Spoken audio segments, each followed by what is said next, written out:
I'm on my way to meet up with Sean. We're gonna check out his 308 GTS QV Ferrari, and should be a pretty awesome day. Looking forward to it. First Ferrari that I'm ever actually gonna drive, so I'm keen to say the least.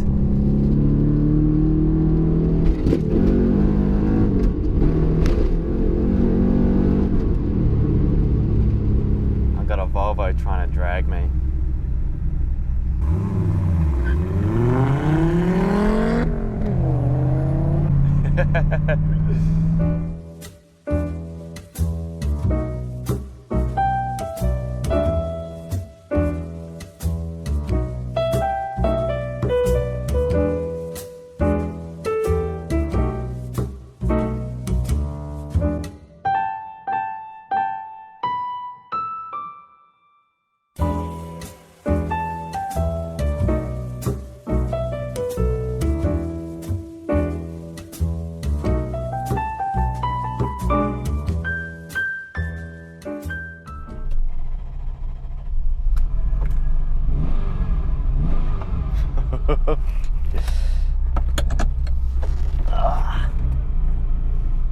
Jeez, that steering is heavy.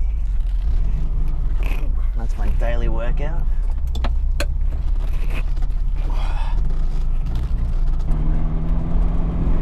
Now I'm a little bit nervous to say the least, because this is the most exotic car that I've driven, the most expensive car that I've driven, and probably the sexiest car that I've driven.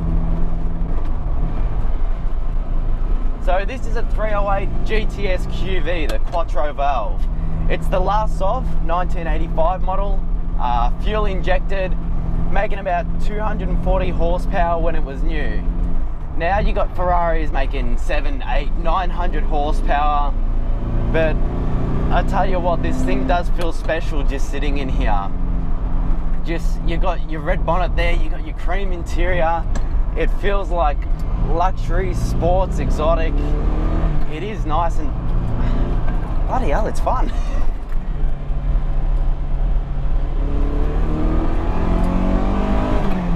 Whoa. When you get the revs up, it sounds mental.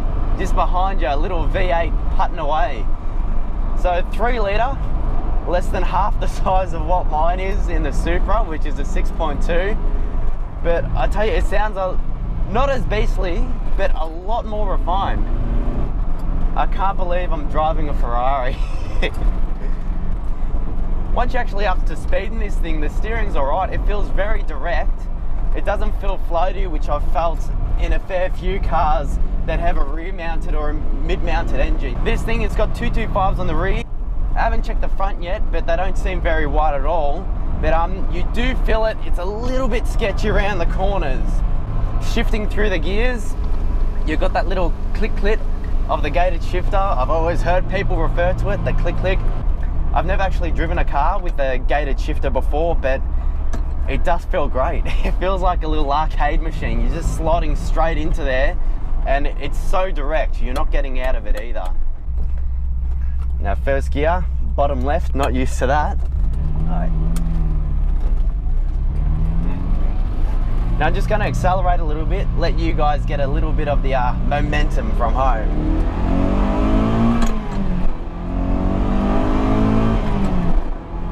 Geez, when you keep it in those higher revs, it really does grab the next gear and just pull on. Like, you can shift at 5 grand and it's nice, it's a good cruising car, but if you want to hammer it a little bit more, stretch out the gears a little bit, you really appreciate what these things are. And what they are, they're a car to be driven. People let them collect dust. They just sit in their garage, waiting there, dying away. They might restore them, it might be pristine, but what I love about Sean is he's got a few cars that are worth a fair bit of money, but he drives them. He enjoys them. And I tell you what, if I own a car like this and I don't drive it, and you see me in the street, I want you to slap me in the face. Because how can you not drive this thing?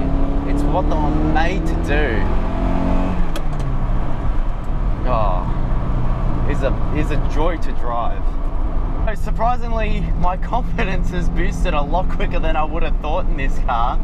So let's give it a little bit. Let's see what it's capable of. I'm not gonna go 10 tenths because I don't want to crash this car into one of the trees, but let's have some fun with this baby. Not sure if you can see it, but Sean's in front of me in the Supra. So as much as I'd love to play a little bit of chasey, I know I'm not going to catch him if he's going hard. But you know what? I hope he's enjoying my car as much as I'm enjoying his, because this is some real fun. Oh, twitching a bit. Oh, beautiful.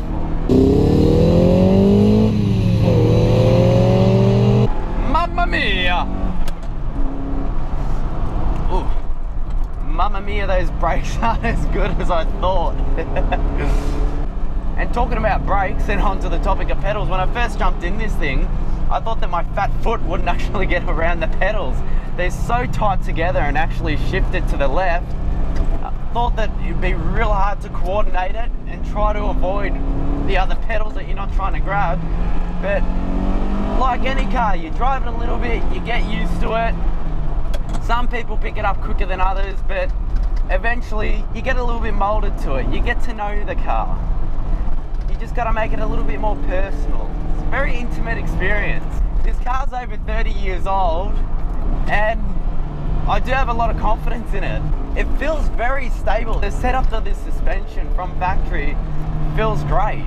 Like, feels a lot more modern than other cars that I've driven that are just as old.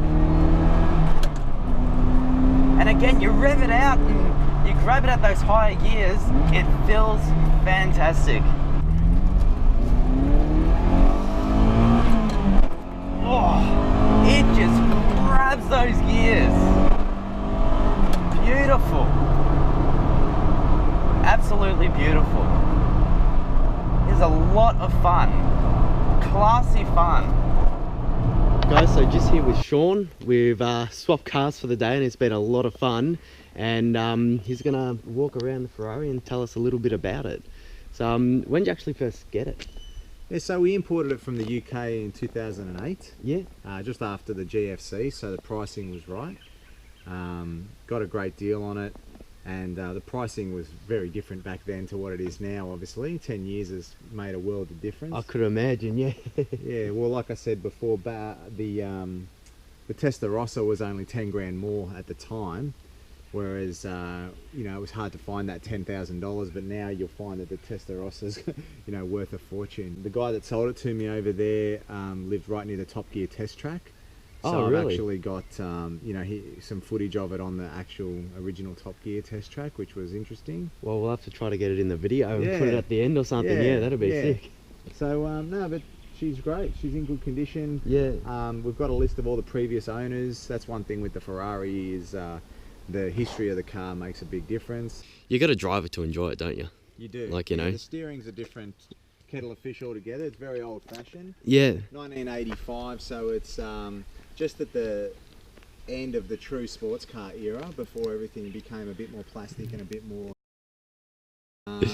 really not anyone can really drive one of these. I think with modern sports cars anyone can really drive them. They're designed for anyone to be able to drive, whereas these things, it's a bit of a driver's machine. It's a bit of a beast. No power steering, the brakes are heavy, the clutch is heavy, the gears are notchy. It's pretty bare bones interior. It does have air conditioning.